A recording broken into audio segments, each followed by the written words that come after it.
ইসের ভিতরে টিফিন বাটির উপরে দিয়ে নিচে ওই ভুসি নিয়ে যেত ওখানে নিয়ে ও মেলা 3 বছর কাজ করছে, নিয়ে ধরা পড়ে গেছে। ধরা পড়লি বান্ধে রাখছে, বাড়িতে খবর দিয়েছে, খবর দিয়ে বলছে যে তুই যে 3 বছর কাজ করেছিস এর ভিতরে তুই তো প্রত্যেক দিন তুই গরু খাবার তো কিনিস নেই, এই ভুসি নিয়ে খা।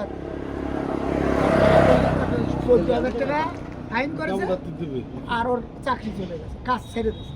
14,000 টাকা দিয়ে তারপর ওর বাড়ি লোক এসে নিয়ে গেছে।